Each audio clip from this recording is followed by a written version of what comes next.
Hello and welcome to Being Well. I'm Forrest, Hanson. If you're new to the podcast, thanks for joining us today. And if you've listened before, welcome back.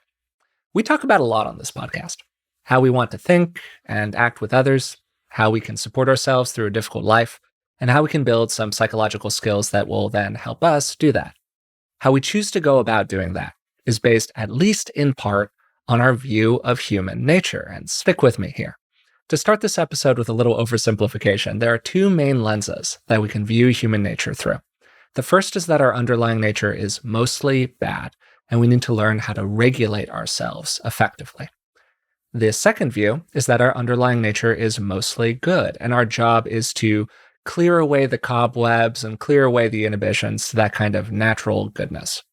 That first view, again to simplify a bit, is the basis of psychoanalysis, which we recently did a couple of episodes on. This was based on the work of Freud and focused on unconscious drives, and it took a pretty grim view of human nature.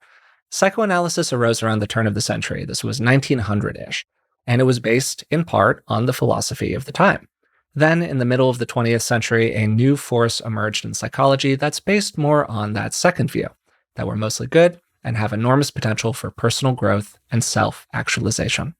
In today's episode, we're going to be talking about humanistic psychology, its critiques of psychoanalysis and behaviorism, its core ideas, and what you can take from it into your own life. So to help me do that, I'm joined by somebody that I think it would be fair to say is a bit of a humanistic therapist himself, clinical psychologist Rick Hanson. So Dad, how are you doing today? Oh, you outed me. Oh, I did. I tried to you keep down it at the start secret. of this one. Oh, yeah.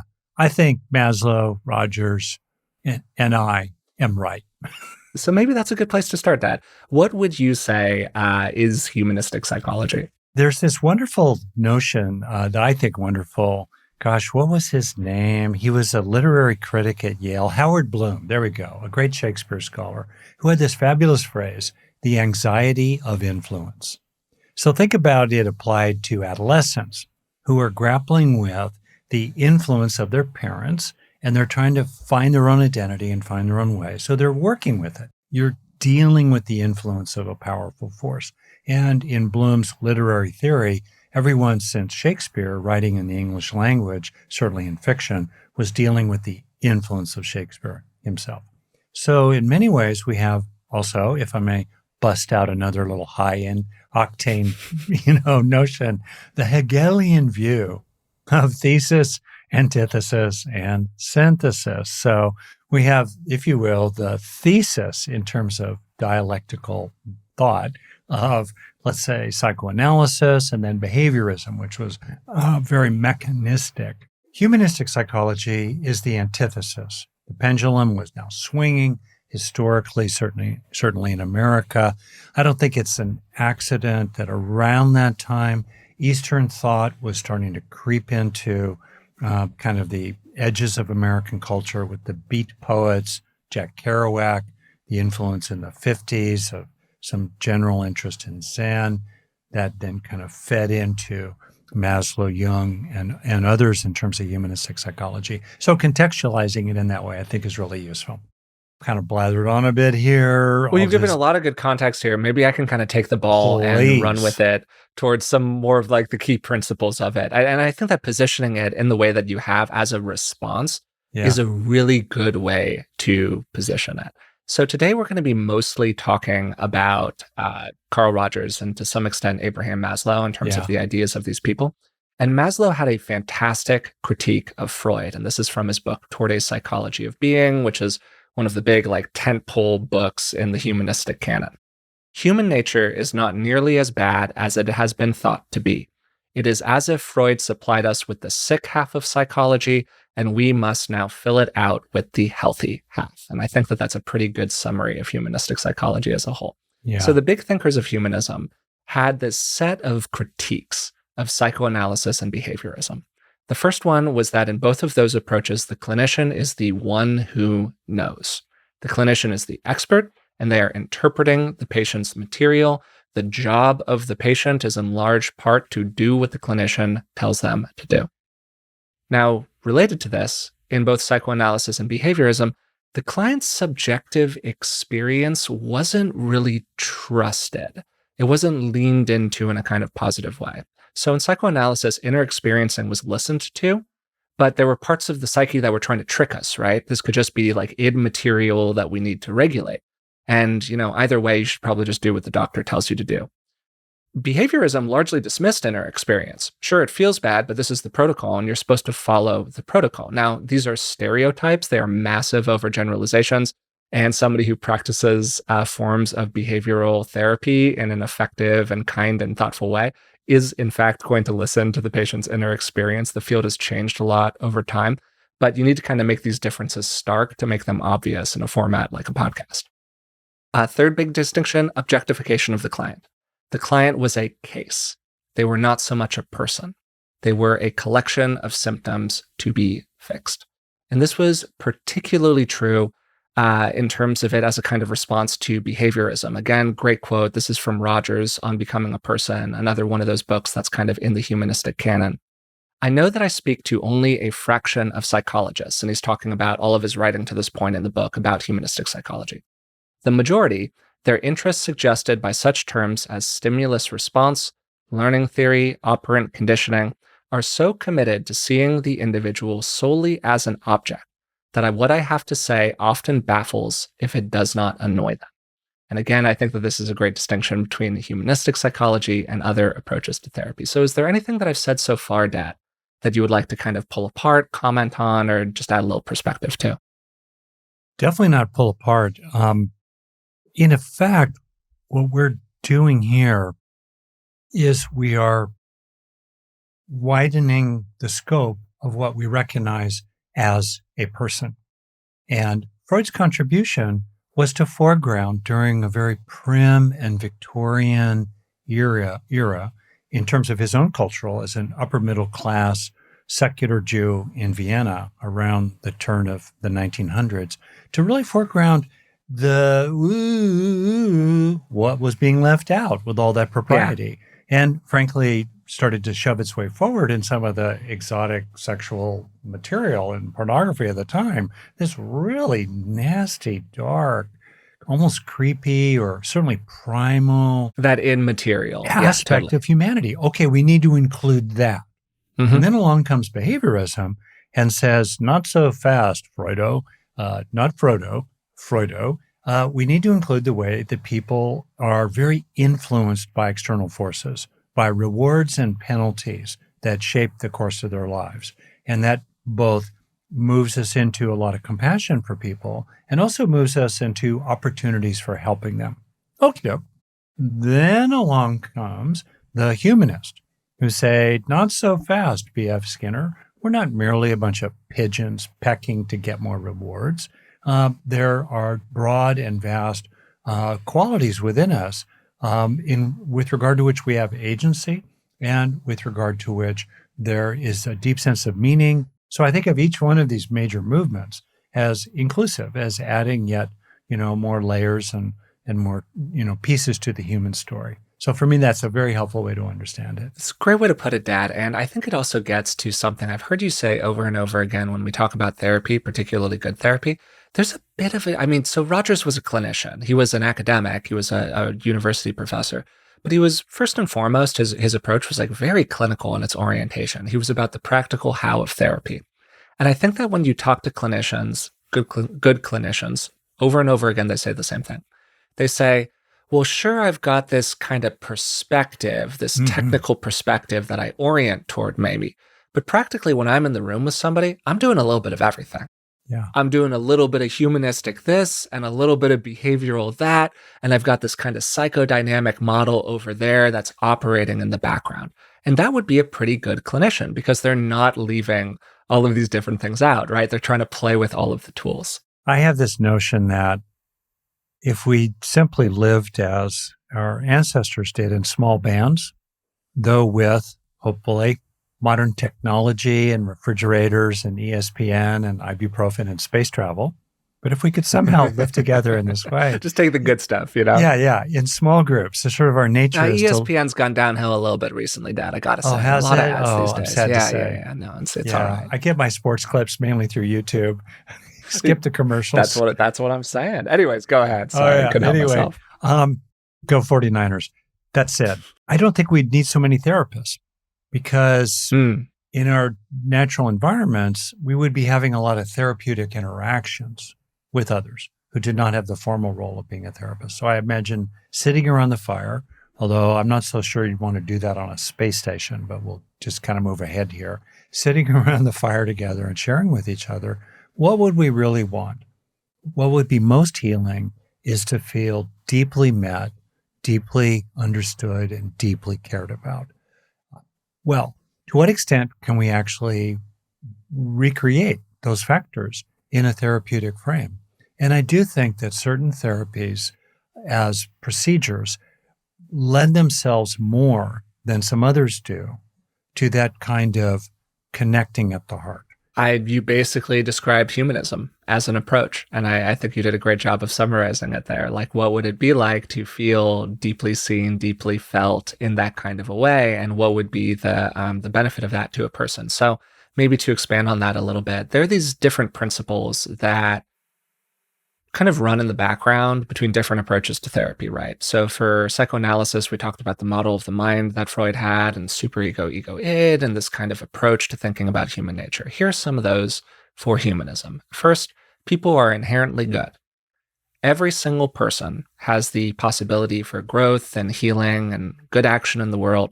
And the real problem for people is that that good nature bumps into a, really difficult life, problematic life circumstances, things that happen to us, and that's what creates the kind of problematic behaviors that people have. The second is what I'll call wholism. People are whole beings. They're not just a collection of symptoms or pathologies. And this means that the therapist needs to approach the client as a person that can be supported towards growth rather than a kind of problem that needs to be solved. Third principle, self-actualization. People have a natural tendency toward growth. They actually want to actualize themselves in this kind of way. And again, we just need to remove the impediments to that. Fourth big one, we're not just capable of growth and change, we are responsible for it. This is agency. People are not fully determined, in other words. Then the final one that I really want to highlight here is the primary role of inner experience for people. Listening to your inner experience is the basis of this growth. Subjective reality is your reality. And Rogers really wrote about this at length. He was very fully bought into this. One of the quotes that stood out to me from, I think this was from the Carl Rogers Reader, experience is for me the highest authority. The touchstone of validity is my own experience. No other person's ideas and none of my own ideas are as authoritative as my experience. It is to experience that I must return again and again to discover a closer approximation to truth as it is in the process of becoming in me. Neither the Bible nor the prophets, neither Freud nor research, neither the revelations of God nor man can take precedence over my own direct experience. I just thought that was a very powerful quote. Couple comments here. So with regard to humanistic psychology, one of the central ideas is that there are these powerful forces and deep nature already within us that are, as you say, covered over or hindered. By the way, that's a bit of a nod to the 5 hindrances in Buddhist psychology. And as you say, let's just take fundamental goodness, holism, and agency. These three, certainly, and there would be some others as well, are seen as reparative and healing and therapeutic factors within the individual, independent of whatever the therapist does. And a lot of the journey of humanistic psychotherapy is to get in touch with these reparative, healing, wholesome, positive factors. That's a very important notion, that the healing power is within you. You can be your own doctor. And now it's all about getting in touch with that. I would say that. I would say second, with regard to the emphasis on experience, it's kind of important to understand it because part of our inner experience are the hindrances, let's say, greed, sure. hatred, delusion, No, I think this is a sloth good and point, Dad. torpor. Yep. Yeah. Attachment to self. I've got thoughts that pop up in my mind that might be part of my experience, but that I don't really want to give too much of the time of day. Yeah. Rogers is getting at something that's really quite profound. I mean, he's really getting at the value of a growing intimacy with yourself. And it's in that intimacy as process, not as an ultimate destination. It's the process of becoming known to yourself that you actually become less deluded. The veils of misperception start falling away, burned off, as it were, like fog by the sun rising in the morning, and you become more and more grounded in the present. So I think that part's really true. And then last, if I could just underline this, his emphasis on self-worth being achieved in large part, perhaps sometimes entirely, by becoming known to yourself, by really honoring and opening to all of who you are and including all of who you are, independent of the approval of others or your achievements in the world. That's a really powerful idea. And I was kind of turned on to that idea by one of my mentors, Carla Clark, who made the point that for people who are troubled, maybe they're kind of schizoidal, they're out of touch with themselves, maybe they're narcissistic, they're very hungry for approval, different kinds of issues. It's through becoming more integrated with themselves that the sheer process of integration, of inclusion and knowing of all of who you are helps people feel more worthy as beings. Totally, right on. And I think that the point you're making here also gets to another one of the key features of humanism, which is authenticity. In order to be authentic, you got to be able to look inside and be, at least to some extent, in touch with your experience. And Rogers had this idea of congruence, which is basically his way of talking about authenticity.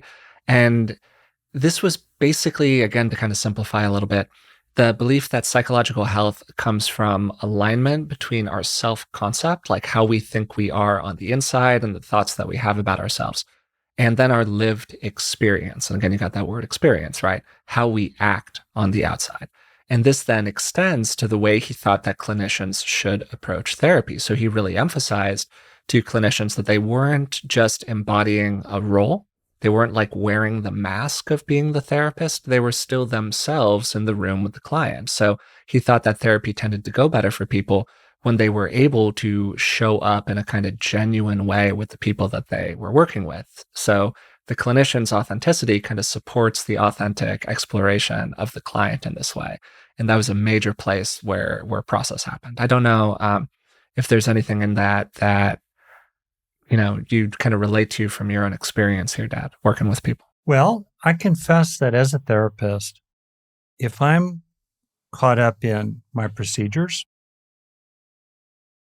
then I'm drifting away from the attitude of beginner's mind and not knowing that's really important to support a sense of being fully present and fully receptive to the immediacy of the client's experiencing, and in a way, the immediacy of our co-creative experiencing, and woo, yeah, but still the shared field between, two people, neurologically and otherwise co-regulate each other in various ways. We influence each other.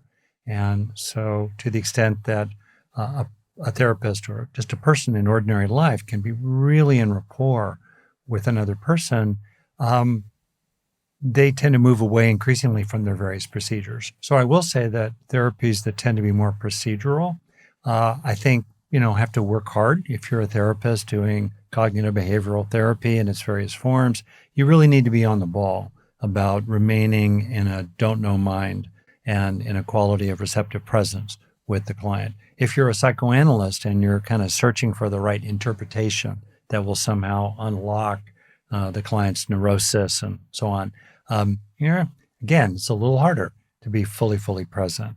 That's one of the strengths of humanistic psychology, particularly as Rogers would do it. I actually have a true story about Rogers I can tell you that was relayed to me by someone who, as a young therapist, was in a meeting with Rogers while he was still alive, sitting at a round table with a collection of clinicians in some agency, probably at least a dozen people in the room, maybe 15 or 20. And so Rogers came in and they all said hello. And then he maybe said something like, well, please tell me, each of you, a little bit about yourself. And so then quietly, they went around the whole circle. And Rogers didn't comment other than leaning forward and nodding. And so person A and then person B and then person C would say their thing. And then they finally got to person M all the way around to Rogers. And then Rogers said, yes, well, thank you. And then he turned to each one of them and with perfect recall, mirrored back to them what they were saying, including with, and this is where it gets interesting in humanistic psychology or Rogerian therapy, especially, a little bit of interpretive empathic depth that would have a quality of onward leading and would have us also give the person a sense of that they were not just their words were heard, but the feelings and the longings and even things they weren't quite yet aware of. They were sort of at the edge of consciousness. Rogers was hearing and picking up. And he did that for person after person after person, a couple minutes each, moving around the circle with that depth of listening. And it was a jaw-dropping experience for everybody in the room to imagine being so present, so attentive to 10 or 20 people that you could do something like that. Maybe if somebody's gotten to this point and they're listening to this and going, this sounds nice. Maybe I want to work with a humanistically oriented therapist, or, maybe they're getting into grad school. They're wondering if they want to do this kind of a thing. What is humanistic therapy actually like in practice? Like, what does it look like in the room? How do you do it? Maybe how is it different from those approaches that have a little bit more of a format associated with them, like cognitive behavioral therapy or something like that? It has the qualities that you've really described. I mean, you're with someone who is, for one, not being very directive. So they're there to basically, if you look at transcripts of how Rogers would do it, a lot of what he was doing was mirroring. He was both reflecting, sometimes literally, and sometimes he would reflect back at a deeper level while still being very humble himself and not all-knowing. There's a certain tendency in psychoanalysis maybe, and also in CBT, for the therapist to know better than you how you should regard your own experience, say in psychoanalysis, or how you should act in CBT and potentially think in cognitive therapy. There's none of that, really. It's very deferential. You're always sort of one half step behind your client, while intuitively you're aware of the unfolding of this without being manipulated or, I don't know what to call it, controlled by your own clinical understanding of, oh yeah, we'll eventually get to their mother or father, but you're not dragging the client yet in that direction. So it has that feeling to it.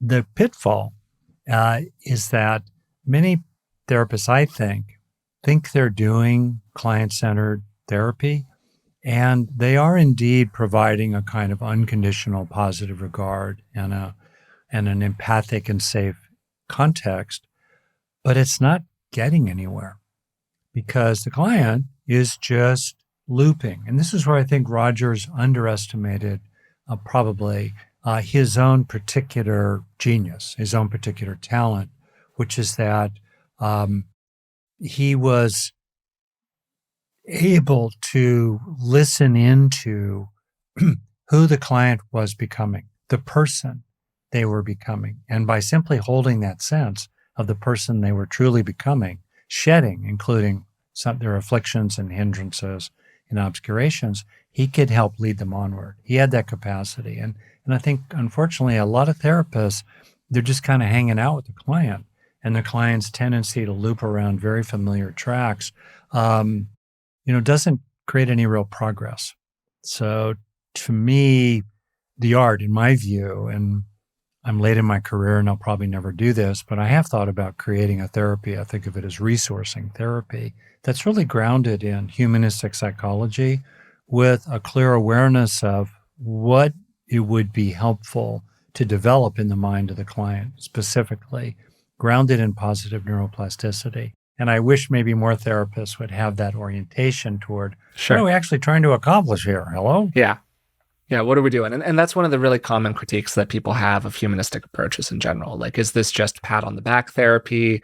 Is the clinician just chronically validating the client, even though the client's saying some stuff that, maybe is not so healthy to be validated in? We did a recent episode on AI therapy, a little like chat GPT therapy-ish, where it's just chronically reinforcing the client's view, even though the client's view is like not really that helpful. So you've used a couple of terms there, Dad, and I'm going to pull a few of them apart and maybe apply them to how humanistic approaches can kind of feel to people. The first is you were saying client-centered. So there's this idea of a person-centered or a client-centered therapy. And the idea is that the job of the therapist is to support the client in their own ability to grow over time, right? And so then this key question appears, which is how much intervention should the clinician have, and how much should they just be like, okay, if I create the right environment, the client will naturally grow. And Rogers had these three aspects of what he called a growth promoting climate. And they were first genuineness, authenticity, congruence. The therapist is who they are, and they're relatively transparent about this with the client. The second is unconditional positive regard, which is a phrase we've kind of mentioned a few times already. The therapist cares for the client and prizes them in a total rather than conditional way. So there's this kind of non-judgmental fundamental stance toward them. And then the third one is empathy. You have a kind of accurate sense of the client's feelings and meanings, and you're able to reflect them back to that person, much in the way that you were describing that in that exercise of Rogers and the people around the table, and he was able to really kind of see and reflect them. And there's this phenomenal quote. It's a little bit longer. I'm going to read all of it here because I think it's just an unbelievable quote about this from Rogers. And I think it does a great job of just summarizing the way that good humanistic therapy should feel like. I have found it of enormous value when I can permit myself to understand another person. The way in which I have worded this statement may seem strange to you. Is it necessary to permit oneself to understand another? I think that it is. Our first reaction to most of the statements which we hear from other people is an immediate evaluation or judgment, rather than an understanding of it. When someone expresses some feeling or attitude or belief, our tendency is almost immediately to feel that's right, or that's stupid, that's abnormal, that's unreasonable, that's incorrect, that's not nice. Very rarely do we permit ourselves to understand precisely what the meaning of this person's statement is to them. I believe this is because understanding is risky. If I let myself really understand another person, I might be changed by that understanding. And we all fear change. So as I say, it is not an easy thing to permit oneself to understand an individual, to enter thoroughly and completely and empathically into their frame of reference. It is also a rare thing. And so I think that that's a lot of what good humanistic therapists are trying to do in the room with the client in order to create that kind of environment of growth and potential for them. You're making me think about the difference between this approach and, let's say, psychoanalysis as a bit of a stereotype to simplify, and also behaviorism to simplify. So let's just take the authenticity of the therapist, the evident congruence of the therapist. So in psychoanalysis, there's a deliberate effort to be really as much of a blank screen as possible so that the client's transferences can be most clearly projected onto that relatively blank screen to be then observed clearly and then worked with. In client-centered therapy, Rogers is just saying, I don't know. I'm not interested in whatever benefits there might be in working with the transference. I'm quite prepared to be all of who I am. And I suspect he would say, the more genuine you are, the more you're going to stir up transferential reactions from the client, including, for example, their longings for the kind of good mother, good father that you, the therapist, are now representing. So that part. And interestingly, with regard to unconditional positive regard, certainly while a psychoanalyst and CBCT kind of, let's say, therapist would have, from a moral stance, an attitude of non-harming, functioning in a healthcare context, definitely great. There is definitely a prizing in psychoanalysis of neutrality. You are neutral. And the notion being, again, that therapeutic neutrality creates lots of opportunities for transference to emerge. Plus, it has a certain fundamental respectfulness existentially of the autonomy of the individual client. And it gets interesting. To what extent does unconditional positive regard for the client start moving you into wanting to nudge them in directions, that would be good for them based on your unconditional positive regard? In classic behaviorism, I think there's kind of a view of clients as sort of mechanistic collections of, classical and operant conditioning that you're now working with. There isn't that fundamental orientation of a kind of a blessing disposition. Yeah. And then I'll just kind of add by saying that nobody's perfect. And one of the things that I think is really important to appreciate is that there's no escape from values, including in psychotherapy. So as therapists, we have values, right? We're for the client. And in terms of our own background and our orientations, we are constantly selecting which of the client's output we're going to respond to. I think there was some kind of study back in the day that investigated what happened in transcripts between psychoanalysts and clients, in which the psychoanalysts were doing the best they could to be a blank slate, right? And to be very, very neutral. And yet it was observed that when a client, when the analyst would say something like, or or just very neutrally, after the client said something, whatever it was that the client was talking about, after which the analyst said, or the client would say more of that because they were getting reinforced in kind of a behavioristic sense for that. So as a therapist, what strikes me is I'm sitting there. Somebody just takes 10 seconds to tell me something. Wow. About 30 things are being communicated. Their body posture, their tone, the context, the words they chose, what they left out. Very often what they left out is a major communication. And then boom, they've sailed that package across the net. And now it's my job to pick one thing to respond to. Which one? And there's no avoiding the values that lead to those selections, even in very, very deliberately self-effacing, client-centered kind of therapy. And so I think that there's something to your point here, Dad, that's kind of nice about the honesty about that inside of humanistic approaches.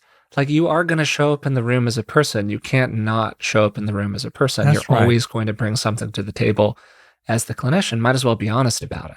And so I think that kind of embrace of the honesty of imperfection is actually a really lovely part of humanistic approaches. And maybe it makes sense here for us to talk a little bit about what are we actually trying to do in a humanistic therapy? Like, what's our real goal here? Does the clinician just kind of create this warm space and you smile and nod at each other a lot? There's a lot of validation. Like, what's happening here?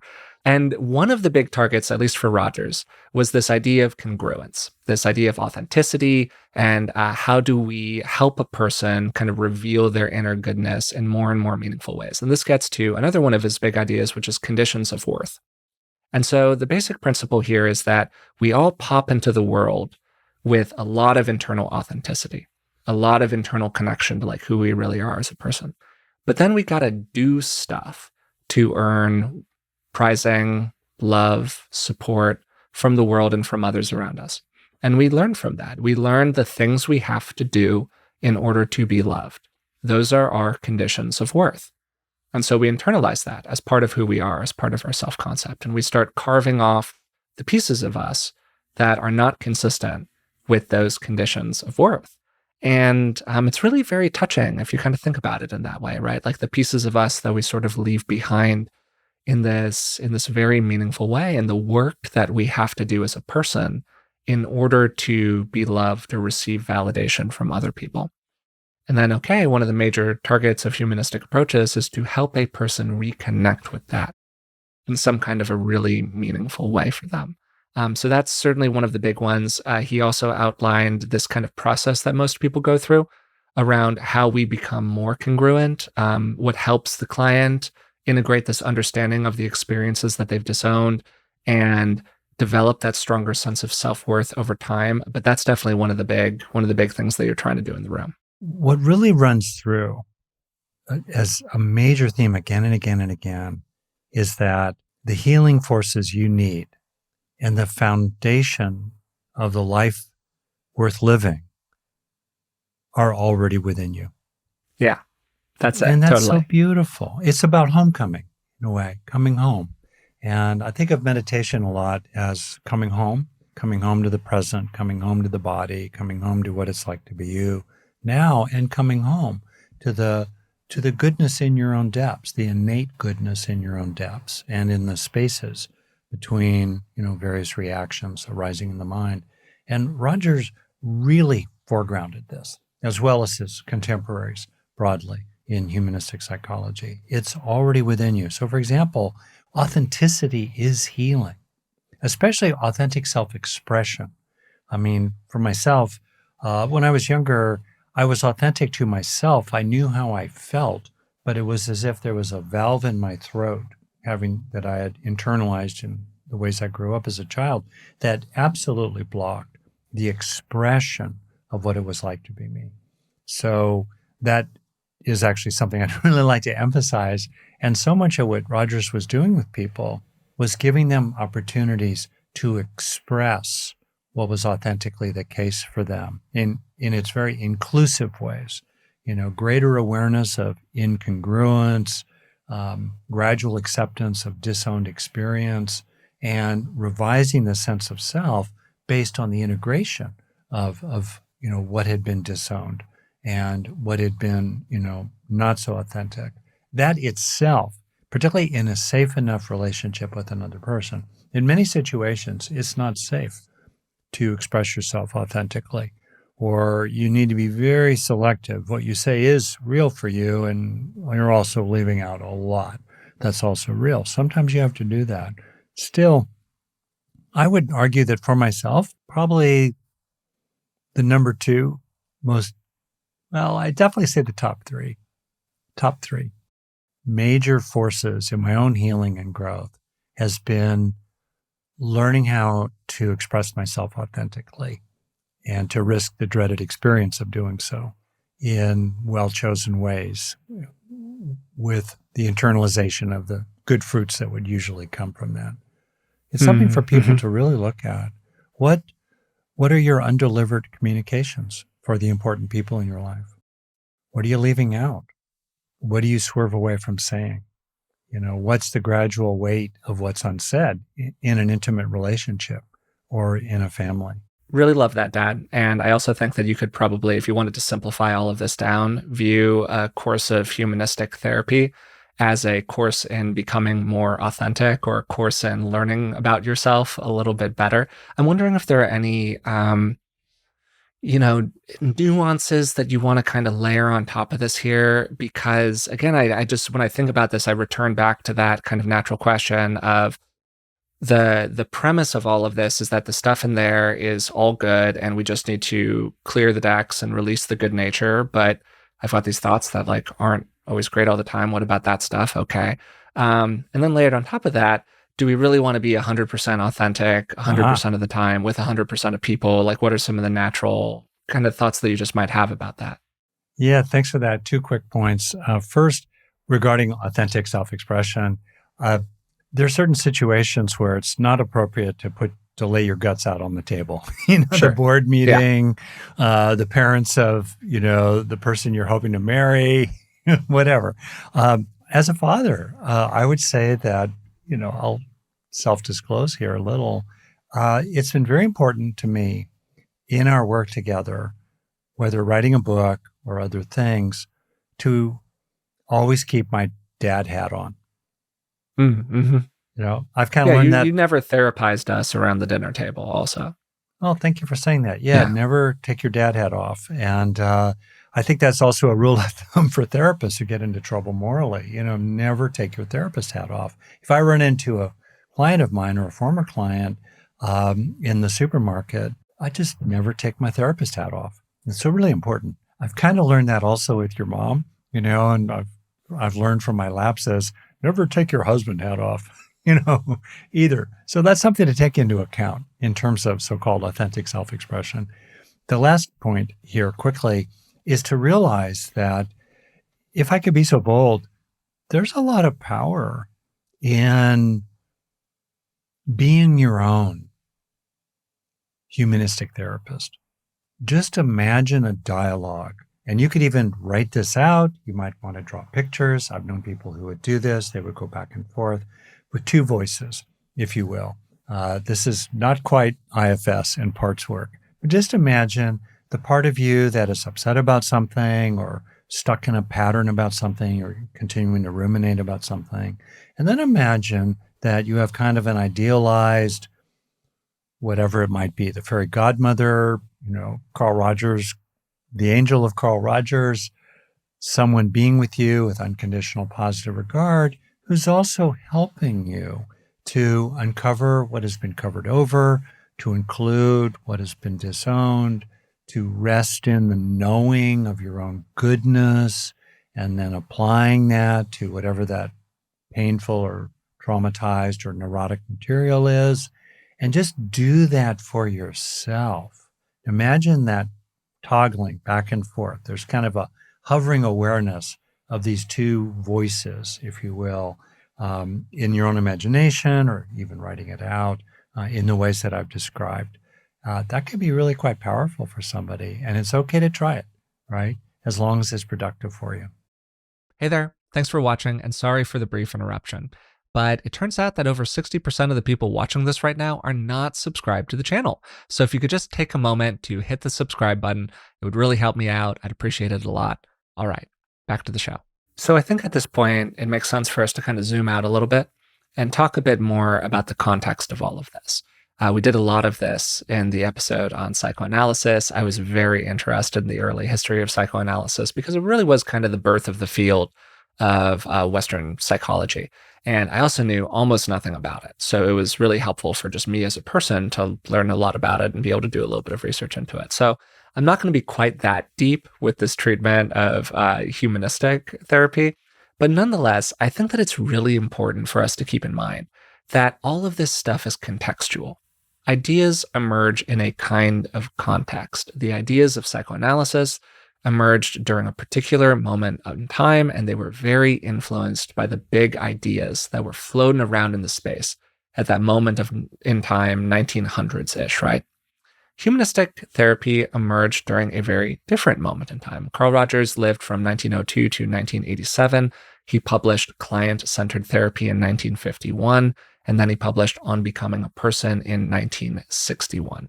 Maslow published Toward a Psychology of Being in 1962, and those three books together are kind of like the big canon, I think you could say, of humanistic therapy. You could add a lot of other stuff. You could add Man's Search for Himself from Rollo May. You could add Man's Search for Meaning from Viktor Frankl. You could do a lot there. But those are the ones that I would kind of really call out here. And prior to becoming a professor at the University of Chicago, Rogers was a professor of psychology there. He was also the director of the Society for the Prevention of Cruelty to Children in Rochester, New York. And that's a kind of ethos, a kind of belief that really runs underneath and flows through his work. Because humanistic psychology wasn't just a difference in clinical view, it was a whole difference in worldview. And it was, as we were talking about earlier, this major critique of that more pathology and illness-driven perspective that was kind of floating around in the world of psychology and psychiatry at the time. The idea is that mental health isn't just the absence of illness, which is this really important thing. Medical context, we're really focused on pathology. How do we take the bad stuff out? And Rogers was like, wait a second, there has to be some good stuff in there too. This is why fuzzy targets for him like personal meaning or authenticity were such a big part of the treatment. And well, you could take a step back and go, what was going on in the world at that time? Well, for starters, World War II happened from 1939 to 1945. This included a lot of existential grappling about the nature of people. And coming out of that into the 60s, saying actually people's nature is sort of fundamentally good here, is really a kind of radical take, given that we have just seen all of the most horrible stuff that people are capable of doing to one another. And then the civil rights movement kicks off in the United States, roughly ballpark 1950, 1954-ish. So right when all of this stuff is going on. And Rogers was a very active supporter of the civil rights movement. He was very committed to social justice. And there are a lot of really easy parallels that you could draw between his work on, unconditional positive regard and empathy, and various forms of anti-racist philosophy, and a lot of the writing that was being done at the time by people who were very focused on the civil rights movement and social justice more broadly, certainly in the United States, but also around the world. A part of this was something that I'm sure you're going to have something to say about here, Dad, which was the encounter group movement. And this is very 70s, typically 10 to 20 people, led by a facilitator. And the members were really encouraged to get really real with each other about their beliefs, their thoughts about one another. They could be quite high conflict, particularly if they're not being facilitated in a really effective way. And, there was a lot of newspaper articles I bumped into about people writing these lengthy think pieces about encounter groups and how they were ruining aspects of American society. It was a big deal at the time. And Rogers was one of the big leaders of that movement. He led person-centered workshops also all around the world, even some political events between groups of people who really disagreed with each other. And I think he even received a posthumous nomination for the Nobel Peace Prize. He did not win it, but he received a nomination for it. And I think that kind of taking all of this together and wrapping it up, a person-centered approach has a kind of inherent political tone to it, because the typical power hierarchy that exists in clinical work between the clinician and the client is kind of disrupted, right? There's this flattening of the system, and this kind of realness to it. And a lot of the view that is expressed inside of that sort of a container has almost a kind of inherently political tone to it. As somebody who lived through that moment in time, Dad, I don't know if there's anything here that you want to pull out or emphasize. I'm just kind of reflecting on it, 50 years in the future. Particularly, I know that you have some personal experience with the encounter group aspect of this whole thing. Hey, throwback. Let's see here. Well, first of all, Rogers. I've been reflecting about Rogers, and I looked it up, and it's true. He feels very Midwestern to me. Mm. And this is culturally somewhat familiar to me with my father's kind of roots through North Dakota. Midwestern culture just has this quality of decency, straightforwardness, groundedness that I think of as, very Rogerian. There's a real warm, fuzzy, straightforward tone. There are these great videos of him working directly with clients that you can still see on YouTube these days. They're really fantastic stuff. Yeah. That's sweet. He also had a deep background as a young man in religious studies. He grew up in a religious family. He considered becoming a seminarian himself. He had kind of a crisis of faith, became agnostic. Later in life, he moved toward a sort of fuzzy transcendentalism. Yeah, I think there's something there, but I really don't know what it is. He's also really bright. He was reading before he was in kindergarten. It's easy to kind of see him as a sort of, avuncular, nice guy. Yeah, Carl Rogers, whatever. But no, dude was brilliant. So I just want to toss in all that. And then, oy boy, encounter groups and all the rest of that. I'm not clear at all about how a psychoanalytic view or a behavioristic view or a cognitive view or even a third wave mindfulness-centered therapy view naturally leads onward to engagement with social forces of suffering. And yet certainly a humanistic view does, because it looks out at the world in the ways in which it is at odds with and burdensome on the inherent goodness in the human heart. And so it's not surprising to me that many of the people who really got engaged with the civil rights movement did so from a kind of a religious or even a secular religious, like many American Jews were deeply involved in the civil rights movement. And also there's a natural, I think, tendency from humanistic psychology to be moved morally toward engaged action as the direct result, as very harmonious with your own therapeutic views of things. So I think that's true. Last, having lived through a lot of the excesses, not of Carl Rogers, it's not his fault, but a lot of the excesses, yeah, encounter groups where people just started yelling at each other and they thought that was somehow curative to people to kind of vomit their reactions randomly to another person across the circle. Yeah, I was in some of those and I had no interest in them. And I think they're damaging and re-traumatizing. On the other hand, a very well managed group therapy, there's a lot of evidence about group therapy in various forms really serving people, and evidence for not so much formal group environments such as AA and others as having for many people, important benefits to feel part of a community of practice. So maybe kind of extending what you're doing here, Dad, which is a little bit of reflection, right? You're reflecting on your personal history a little bit with this, on your own experiences, and you're trying to kind of house humanistic psychology in people's current real life context. What do you think is what would you kind of call out as the impact of this movement on the field today? I paused to really reflect on your question. And I'm aware in the field of only certain portions of it. With that disclaimer, I feel sad when I reflect on your question. To me, so much of humanistic psychology underneath, yes, like in any field, there is a certain tendency toward cliches and, like kind of internal dialects and people posturing and, okay, you can get, I can read some stuff in humanistic psychology and cringe a little bit because it could sometimes feel a little, I don't know. On the other hand, gosh, there was so much about Rogers and the heart of humanistic psychology, which is about love and which is about a depth of being and a maturity of practice in the therapists themselves. And that depth of being and stability of lovingness is a real attainment. And it's not so common.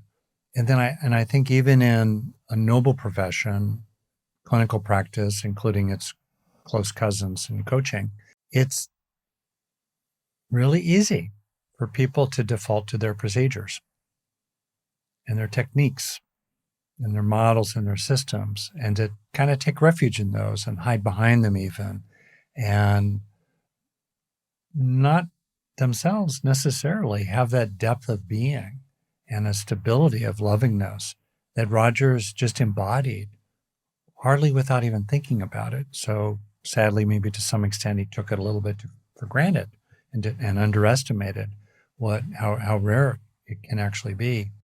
And I fear that there's been a loss, actually, of an appreciation of the personal development and maturity and presence of the therapists themselves. There's been something of a return to that, I think, in the last couple decades, under the influence of Jon Kabat-Zinn and mindfulness-based stress reduction and third waves that are culturally grounded in the experience of many of their leaders who have several decades of practice, over 10,000 lifetime hours of meditation, that kind of thing.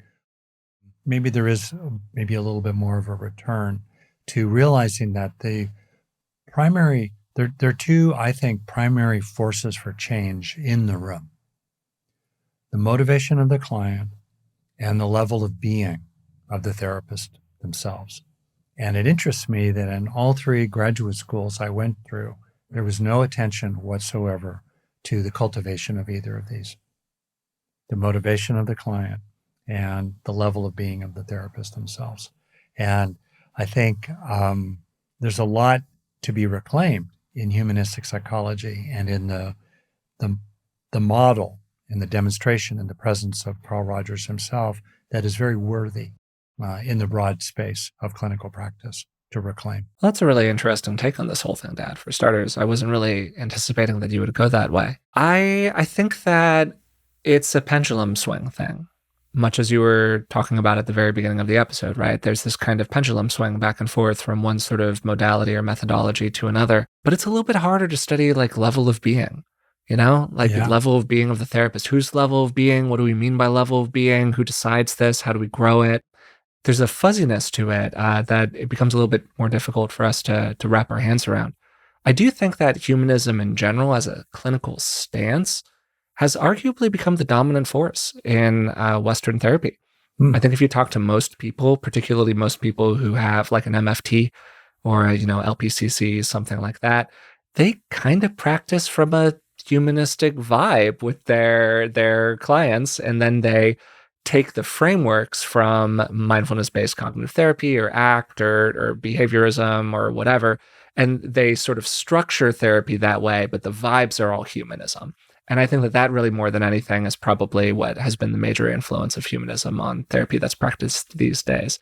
If you think about what it really emphasizes, relationship between clinician and client, we now know that is essentially the driving factor of therapy. And Rogers was talking about it, 70-ish years ago. Respect and positive regard for each other. A lot of the core elements of it also were just taken and run with by all of these other approaches to therapy. Accepting emotions without judgment, learning how to connect with yourself more deeply. There's a lot of like IFS-iness in that. You could do similar parallels to other forms of therapy that are commonly practiced today. So I think there's definitely been a lot of influence in those ways from these kinds of humanistic beliefs. Partly to prevent getting 100 irritated letters from therapists around the world, I want to try to clarify something a little further, which is that therapy on average works. And what's really interesting is that the workingness of therapy tends to be independent of the years of experience of the therapist, the education of the client, the type of therapy done, which is really, really interesting. And so I do not want to burden therapists by saying, well, you basically need to become a secular saint, sort of like Carl Rogers. So in the context in which I'm kind of talking about the level of personal presence and development and depth, I also want to underscore that we're all a work of progress, me included. A lot of good therapy can be done along the way. And first and foremost, the most important person in the room from the standpoint of an agent of change is the client and not the therapist. Yeah, for sure. And appreciate some of the additional context that you're given here, Dad. So we've spent a lot of time during this episode talking about all the great parts of humanism. You're kind of a humanistic therapist. I've definitely got a humanistic orientation in terms of how I think. What are some of the common critiques of it? One is that it's excessively optimistic, vague, and broad in its generalizations about human nature. I want to make a comment here going back all the way to the beginning about people are fundamentally good. I think people have two natures. There's not one human nature. The wolf of hate and the wolf of love are both alive in the human heart. There's a lot of evidence that most people, when they're not running for their lives, default to the wolf of love, particularly for those that they identify as us, going all the way back to our evolution in small bands, distinct from those they identify as them. That's true on the one hand. On the other hand, we evolved in bands in which the actual structure fostered common truth, common welfare, and common justice, because that's what it's like objectively when you live with 40 or 50 people most of your life. On the other hand, now in modern societies with large populations, we've lost those structural enabling conditions of common truth, common welfare, and common justice. And when those enabling conditions fall away, many people default to a kind of moral laziness in which they'll do the right thing for themselves or others if it's easy, but they won't do it if it's hard. So those are some complexities that I think are really important to add. And it's interesting that Rogers lived in a time in which there was a tension and there was a movement, as I said, in humanistic psychology to address social forces that wear hard on people. But I think there's kind of an underestimate baked into humanistic psychology about the actual power of the economic and political and cultural and systemic conditions in which people live and their effects on most of us. Right on. Well said. And a great way to put kind of a complicated thing to talk about. I also agree that human nature is quite complicated. And whenever my general prior, as people know if they listen to the show, is that if somebody's telling you it's this way and it's very straightforward, they're probably wrong. There's probably more complexity than that. So that's kind of my personal bias. Some other stuff I would throw out there for starters, is the empirical evidence question. How much research do we have on these kinds of approaches? We have some. We know that these humanistic approaches work at least to some extent, but the people who were talking about this stuff were largely drawing from isolated case studies or even like philosophical concepts when they were putting it together. We don't necessarily have a lot of like 8-week comparative lab studies on pure humanistic approaches. Another criticism is some of the stuff that we've already talked about today. It's just kind of pat on the back therapy. The therapist is not really intervening with the client enough. They're not keeping the train on the track. So there's just a lot of circling those repetitive ideas that you were talking about, Dad. And I guess my sort of retort to that would be that sounds to me more like an example of bad humanistic therapy than a problem with like humanistic therapy, period. As you were saying, Rogers seemed to be a really incisive judge of like human nature and what would really benefit a person to hear in a moment. And he was able to really drip that in. And you can watch him do that again if you watch these videos of him working with people, where there was some direction, but he was just able to do the direction in an extremely non-directive way, which was kind of a cool way to approach it. Maybe the final complaint that I hear a lot of the time about humanism is that there's kind of just a broad lack of structure that plays into that, or a lack of really specific techniques that a person can be trained in this kind of multi-stage process. It's really hard to teach somebody to do that kind of listening and reflecting in the manner that Rogers did, right? That's something that you just kind of have to try, or you have a feel for as a person. And because of that, it's sort of hard for us to create like a really good training protocol for this whole thing. The brain resists change. Sure. In other words, yeah. And I'm just imagining now that my therapist has really listened to me, and now that we've gotten on the table that, let's say, speaking personally, that I'm carrying a certain amount of sadness and constriction inside, particularly when I was, let's say, younger, from my childhood. I can report on it. I'm in touch with it. I'm real about it. I feel small. I feel weak. I feel unworthy. I feel really inhibited and shy in my self-expression around people who are more powerful than me, going back to my, kind of 20s, if you will. All right, great. Now how do you change the brain? And I think there's a kind of a naive notion that if we just share about it, or you see this also in third wave therapies, if we're just really mindful of it, somehow that alone will change. And I think mysteriously, sometimes it really does. And I'm really curious about what are those cofactors that must be present in that subset of the population, that minority group in the population, a numerically minority group, that does have that response to simply witnessing or being with, the depths of their own experience. Great. But for most of us, I think, on average, certainly for myself, we also have to work with our tendencies. We have to work with what is burdensome and harmful, and we have to work to grow, to learn, to internalize, to acquire, to develop, to cultivate that which would be really helpful inside. And I think there can be a tendency to just sort of assume that if we keep having week after week therapy and we keep kind of going over the same material, that something will shift over time. And I think that's okay. That's a low-hanging fruit. If you can get that result in the first few weeks of conversation, great. But if you're not, then I think it's time to take a look at how can you be more deliberate about working with the mind, releasing what's burdensome and growing what would be beneficial in a larger context of person-centered therapy. So maybe taking that working with the mind piece here, out of the stuff that we've talked about today, we've kind of already dripped this out, but I would love to sort of collect it more in a bit at the end here. What do you think that people can take from this approach to therapy? What do you think they can take from humanistic psychology as a whole, as a lesson, a way of being into their own lives? The first one, I'm going to quote Suzuki Roshi, I think, who said, "You are perfect as you are." Yeah. And you could use a little improvement. Okay, great quote. One of my favorites. Yeah. That's kind of a summary. But to really feel that, I can tell you, Forrest, it really wasn't until my late 60s that I was able to really have it sink in that I was a fundamentally good person. And I think that that's so important for people to appreciate, that that you are a fundamentally decent and good person. Fundamentally. Yeah, it's maybe hindered and obscured and covered over sometimes. And when you're under a lot of pressure and back up against the wall, the best within you may not be coming out. Maybe the worst within you is what's coming out. But on the whole, you are a fundamentally good person. And you can give yourself absolution. You can give yourself a deep kind of forgiveness. Acknowledging your faults, feeling your remorse, and underneath it all, really owning, okay.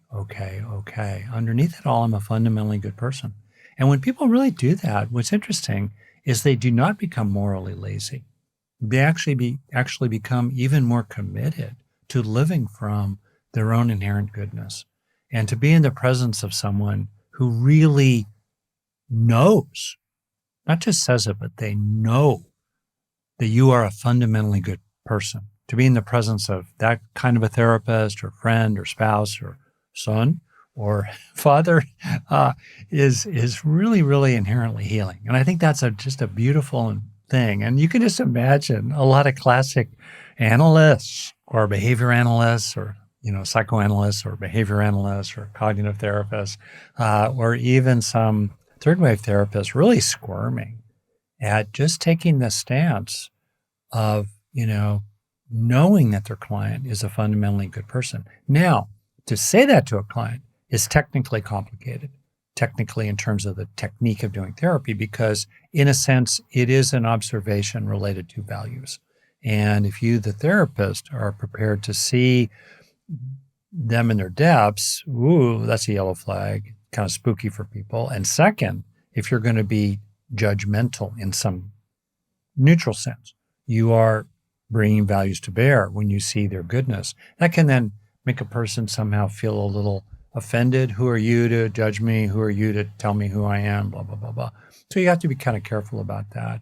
But if you can navigate that, that's what I felt from my two therapists, that without even saying it, more like in their presence, that they amidst my own self-doubts and neuroticness, in my very early 30s when I did therapy, they saw my inherent goodness and they reflected it back to me and they helped me believe in it myself. That's a very important thing. I think that's a great takeaway for people, for starters. Maybe a few other things that I would toss out there. One of the things that's really built into humanism is a non-pathologizing stance. You are a person. You are not a label. You are not a diagnosis. You are not a collection of symptoms, particularly with the rise these days of a lot of casual social media therapy. And, to some extent, we're a part of that. I'm not a clinician and I'm on a podcast talking about therapy. You got to be thoughtful about it. But there's really a lot of casual pathologizing that people drop into, particularly using technical terminology to describe other people when they have no real clinical basis of understanding of this terminology. Yeah. You got to be really careful with that stuff. And it's very easy to take that and apply it to yourself as well. Also, a lot about self-acceptance, valuing without shame. This is a part of my story. This is a piece of who I am, but it's just a piece. It's not the whole story. It's not the parts make up the whole, but they are not the whole. They are all just individual pieces of this complex, multifaceted being that I am. Another thing that I think is really consistent with your overall approach here, Dad, and a lot of what you've talked about is agency and the acceptance of responsibility is a huge piece of humanistic therapy. If you as a person have all of it within you right now, which is the premise of what we're doing here, you are fundamentally good, it's all in there, we just got to clear away the cobwebs. Well, guess what? That does mean it's kind of on you at the end of the day. Now, Rogers did appreciate circumstances a lot. He talked with people about their circumstances a lot. And the whole idea of conditions of worth is that circumstances really matter because circumstances are what lead to, bad functioning, bad behavior. But even so, it's all in there in you right now. What you're going to do about it. So there's this kind of natural, very acty movement back and forth from like acceptance of imperfect life, flawed experience, all of the things that I have to overcome on the one hand, to yes, but you can do that on the other hand. And like, what is that feeling orientation of, yes, you can do it. And I think that different people who approach humanistic therapy kind of lean on appreciating the circumstances versus appreciating the agency to different degrees. People are going to vary with that. Again, very consistent with my own psychology is I tend to bounce back and forth from feeling both very strongly. This is beautiful, Forrest. And truly one of the great blessings of my life in the last 15 years has been the work I've been able to do with you. Oh, well, thanks, Dad. Really, I get emails from people fairly often saying, wow, how lucky you are, Rick, to be able to, continue to work with your son who puts up with you. Now they leave out the who puts up with you part, but I add that myself. And so here's a funny thing. Let's do a little. I think we put up with each other for the record, but okay. Oh, okay. Let's see here. So little thought experiment. Imagine stereotyped somewhat, but still pretty true. Cliched versions of psychoanalysis, behaviorism, cognitive behavioral approaches, and mindfulness-centered psychotherapies. And then fifth, humanistic therapies. In the first four, I don't think that lovingness is that explicitly baked in. It's definitely not baked in to psychoanalytic approaches, behavioristic approaches, or cognitive approaches, or blends of these. With regard to mindfulness approaches, this is a kind of a dispute, sometimes involving some of the major leading individuals in the field who shall be nameless, with regard to the notion of whether or not compassion, kindness, lovingness broadly is inherent in mindfulness. And the Buddha did not locate those heart-centered qualities within mindfulness per se. And I think he was right as an early psychologist and an early neuropsychologist. Mindfulness may be, to some extent, an enabling condition. It may, with a lot of practice, become a supportive condition of the development of warm-heartedness and open-heartedness and lovingness in people. But on the other hand, there's a lot of value in explicitly adding compassion and self-compassion and the cultivation of these and other prosocial qualities to your own mindfulness training and your own mindfulness therapies. In contrast, I would venture to say, as a generalization to those four, there's much more warm-heartedness and I guess generosity of the heart and an affirming, approving, validating, explicitly nurturing dimension in humanistic psychotherapies. I think that's much more present. And so then I think about you and I, and to some extent our own family culture. Would you say that you and I are living in a psychoanalytic culture in the field between us, or a behavioristic culture in the field between us, or a cognitive? No, I'd say we're much more humanistic, maybe with a little bit of kind of, I don't know, mindfulness-based cognitive something or another built in there, a little procedural. We're both solutions-oriented is one thing that I would say, right. Actually. In humanism, again, it's very non-directive. We both tend by our nature to be a little bit more, how do we solve this problem? Which I think is a little bit more of like a CBT-ish stance. Yeah, so right. I guess that's how I would bring them together. We got a lot of humanism and a little CBT mixed in. And I'm really glad that we live most fundamentally in a humanistic culture. Yeah, that's the underlying vibe. The vibe is very humanistic. The how-to is maybe a little more behavioral. And frankly, I think that's a pretty good way to be. It's a pretty good way to be as a person. It's a pretty good way to be as a therapist. Yeah, right on. Awesome. Well, I've loved talking about this with you, Dad. I think this has been such an interesting episode. We've run a little long, as we do sometimes on these episodes, where we really explore a piece of the field, but it makes sense. You can only do so much in 60 minutes, so sometimes we gotta go into bonus time a little bit. I really appreciate you doing this with me. Is there anything else you would like to add as like a little coda here, or are you feeling pretty good? It's ironic in that I want to say here at the end of the episode, for those who've hung in there, that as you've probably noticed, if you've hung in there, that some of the very best stuff comes at the end of the episode when Yes. many listeners Yes. understandably drop out. So that comment is the kind of thing, unfortunately, that ought to be placed at the beginning of the episode for those Ah, people who might otherwise drop out. I know, I know. Well, if I got into fancier editing of the podcast, maybe I would start doing that. But I never know how to like weave it in a way that makes sense. And I think there's a certain I don't know, like purity to the experience of just kind of That's going right. on the ride with us that I do That's want to right. preserve a little bit. Yeah. That's right. But I go back and forth about this. But I think you're right on. Yeah, the really cool people have hung in there to That's the right. That's sweet right. end. You're the people we wanted to talk to anyways. You know, Yeah, you're the that's one who right. really did That's the work. right. So you earned it. Really enjoyed today's conversation with Rick about humanistic psychology. We talked about what humanistic psychology is. We positioned it in time against other forces in psychology like behaviorism and psychoanalysis. And we talked about what we can take from humanistic psychology, kind of the big lessons, into our own lives. And humanistic psychology emerged in the mid 20th century, and it was sometimes called the third force in psychology. And that, again, is in reference to behaviorism and psychoanalysis. It was very influenced by existential philosophy and included many prominent thinkers. Two we talked about during this episode was a tiny little bit of Maslow, and then mostly Carl Rogers. To oversimplify, there are these two lenses through which we can view human nature. The first one is that we are mostly bad and we need to heavily regulate ourselves. The second is that we are mostly good, but life is complicated and it leads us to behave in different kinds of maladaptive ways. And so what we have to do is we have to kind of clear away the cobwebs and reveal our natural inner goodness. To oversimplify a little bit here, psychoanalysis is kind of based on that first view of human nature, while humanism is mostly based on the second. And the big thinkers of humanism had some critiques of psychoanalysis and behaviorism that largely flowed from that fundamental difference. First, they didn't like that they positioned the clinician as the one who knows.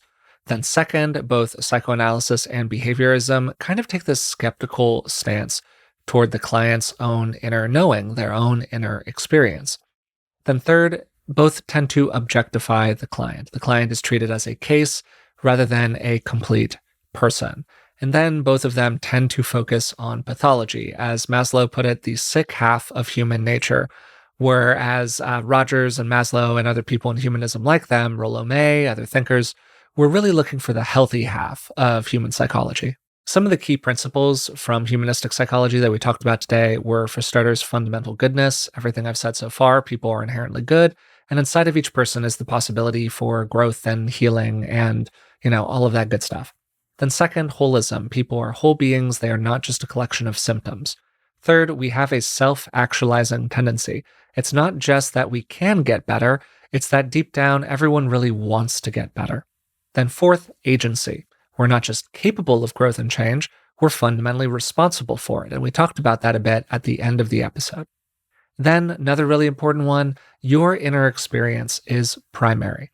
Listening to that experience is the basis of your growth and self-actualization. Rogers was actually a very vibes-based person in his personal style and how he thought and how he felt. He talked a lot about inner experience, and he really bought into his intuitions and his gut feelings. And this then got to one of the big problems that humanism was trying to solve, which was a kind of sense of separation or disowning of our own interior. And this then got to Rogers's idea of congruence, that people are psychologically healthy when the way that they act on the outside kind of mirrors how they feel about themselves on the inside.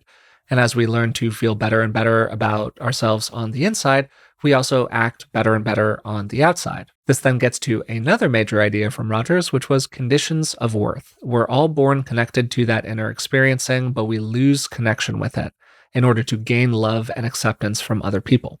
We have to do stuff in order to earn love from them because the world is a bit of an unfortunate place from time to time. And we learn the behaviors that we get rewarded for and the behaviors that we get punished for. We do more of what we're rewarded for and we do less of what we're punished for. But the problem is that some of that stuff that we get punished for is not bad stuff. We should not be punished for it, but we learn to carve it off from our personality. Rogers thought that people were able to reclaim those aspects of who they were when they were working with a clinician who loved and supported them, who created what he called a growth-promoting climate. This growth promoting climate had three big aspects to it. First, that congruence, that genuineness, that authenticity that we've been talking about throughout. The therapist is who they really are, and they're relatively transparent about this with the client. Then second, unconditional positive regard. The therapist cares for the client and prizes them in a total way. And that feeling of prizing is unconditionally offered. It's not because the client acts in a certain kind of way. The therapist just believes in them as a person. Then third, empathy. They have a kind of accurate feel for the way that the client is on the inside, and then they get good at mirroring that back to the client. The therapist isn't interpreting or problem solving or pathologizing. They're reflecting the client back to themselves. And this then allows them to better see and understand and accept their own feelings and experiences, much as they are being accepted by the clinician. There are two other elements of humanistic therapy, one of which we talked about a lot, but it was kind of in a alluding to it way, and that's that therapy is non-directive. Because the client is the expert on their own experience, therapy is driven by the client. And if you watch videos of Rogers working with people, he typically starts by basically asking, so what you thinking about? What do you want to do today? What's been happening for you? He is this kind of receiver of the client's experience as opposed to coming in with a lot of view about what we should be doing. The other one to mention here is that humanistic therapy is very present-centered. There's this emphasis on the here and now. And that was a kind of precursor to later mindfulness-based approaches. The focus was on what's going on right now in the room. For all of these episodes that we do on different schools of therapy, and we'll probably do some more in the future as well, I think it's really helpful to understand what's going on in the world. These ideas do not exist in a vacuum. They come from a place and a time, and we can understand them better if we have a sense of what was going on in that place and at that time. So Rogers lived from 1902 to 1987. He did most of his famous writing in the 50s and the 60s. He did plenty of writing other times as well, but those are the books he's kind of the most well known for. And if you think about what was going on in the world at that time, well, World War II had just happened recently. And so this stance that people are actually fundamentally good was really pretty radical at the time. We had just seen all of the bad stuff that people are capable of. And then around that time was the height of the civil rights movement in the United States, which Rogers supported very overtly. There's a lot that we can take from humanistic approaches to therapy and into our own lives. Rick talked a lot about that kind of unconditional positive regard and how we can extend it to ourselves.